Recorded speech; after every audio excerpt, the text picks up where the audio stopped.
Hello! Hello! Nakakakaba naman to! My God! Okay, cut!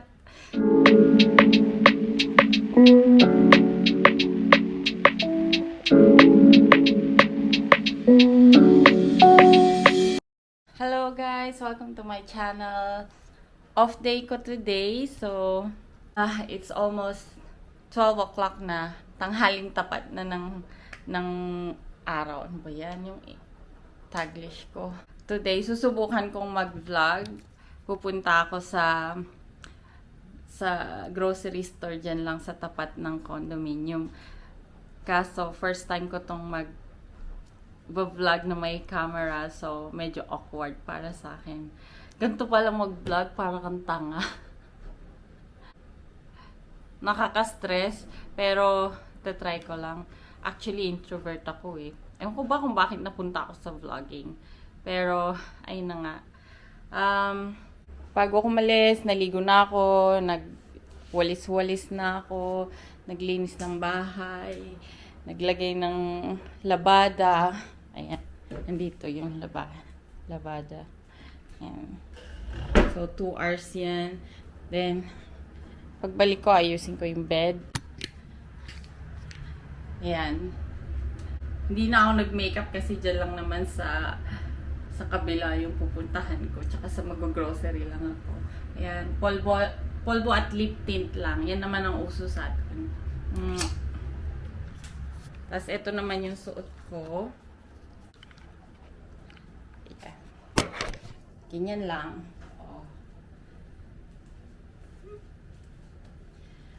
Diyos ko, kinakabahan na ako. Ayan, magdadala tayo ng pera. Kuha tayo ng pera ng boyfriend ko. Dito niya tinatago. Richie, if you're watching this, I'm taking money from your cash. Yan. Kuha tayo ng $10. Siguro kasya na yun.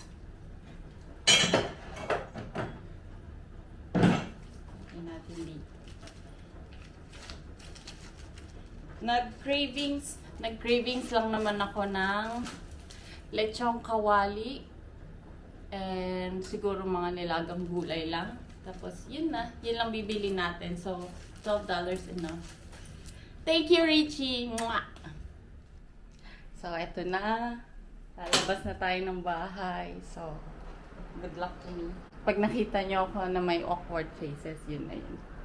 May tao sa harap ko. Ganito pala mag-vlog, parang siyang tanga.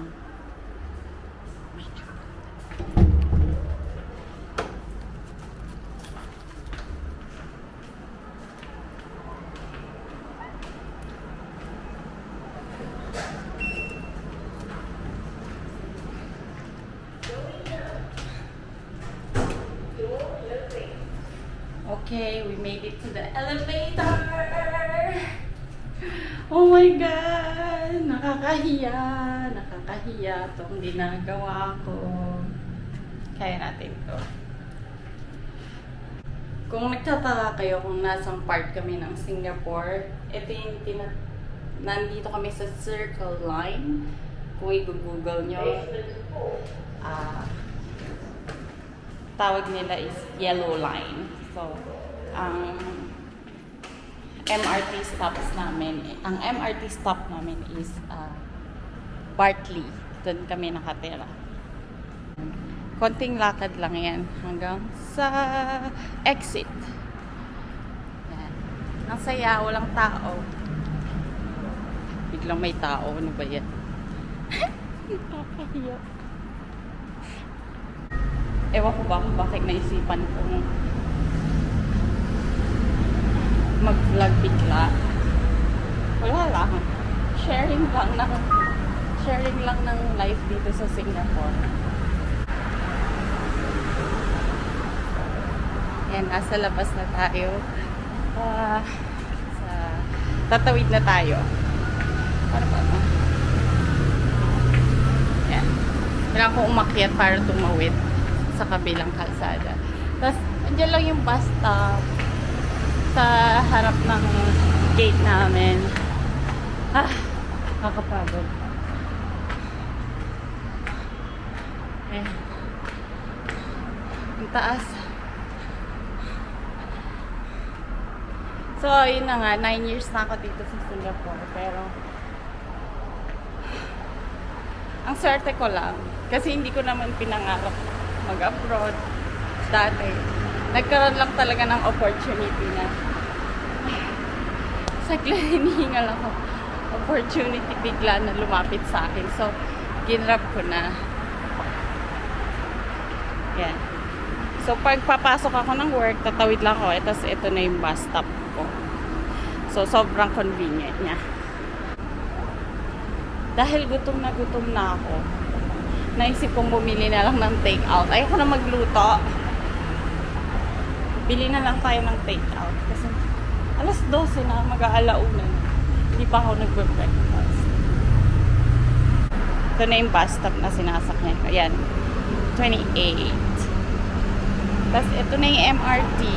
Yan. Well, lahat naman dito sa Singapore is very convenient. Kaya, kahit wala kang kotse dito, carry lang. Ang ingay ng kalsada.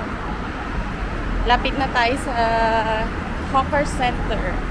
So, yung grocery shop kanina, na sinasabi ko, katabi lang nun, may maliit na Hawker Center. So, doon na lang ako pupunta. Gutom na ako.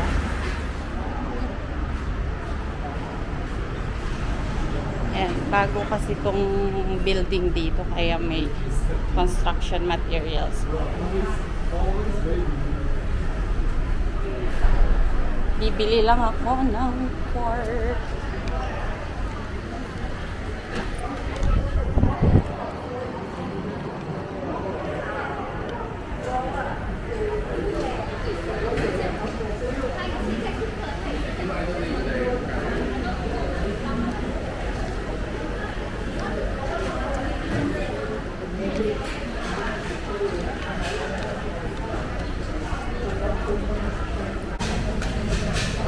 Can I get a tapaw?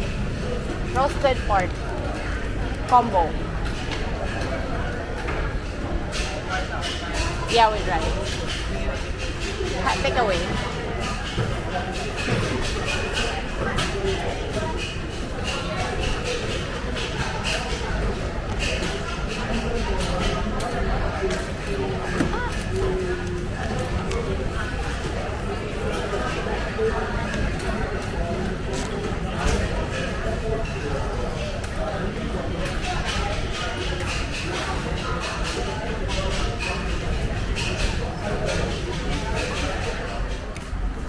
I got my takeout. Pabalik na ako ng bahay kasi hiyang-hiya na ako sa sarili ko. Pero I survived. This cost me $7. Rice tsaka crispy pork. So magkakape na lang ako sa bahay. Grabe ang init dito sa Singapore. Pero minsan parang ewan yung panahon dito. Kasi kahapon, isang araw lang, parang bumabagyo na. Ulan ng ulan, tapos ngayon naman sobrang init. Ayan, pabalik na ako. Tatawid lang ako ulit, tapos nandun na yung gate namin.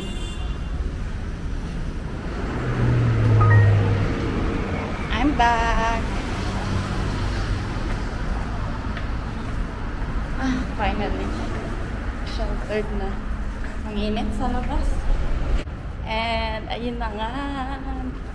Nag-survive ako mag-vlog sa labas. Ang hirap palang maging vlogger, ano. Pero, carry lang. Kaya ko lang naman to ginagawa kasi for fun. And also, may bala kaming lumipat ng partner ko sa Europe. So, I said, pag pumunta ako ng Europe, anong trabaho ko dun?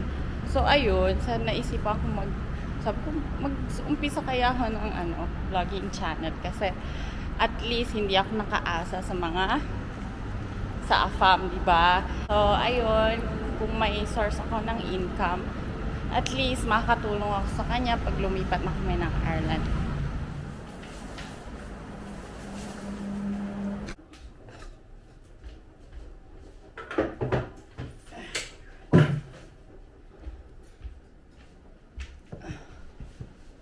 Ayan, Filipino style tayo ngayon. So, po tayo sa sahig. And panonoorin natin ang aking favorite series, which is Desperate Housewives. Sa Disney Channel siya. And then, after kong kumain, ako maglaba, mag-gym ako later, and susunduin ko yung jowa ko. Dahil mabait tayong jowa. Kung nagustuhan niyo tong video na to, please like and subscribe.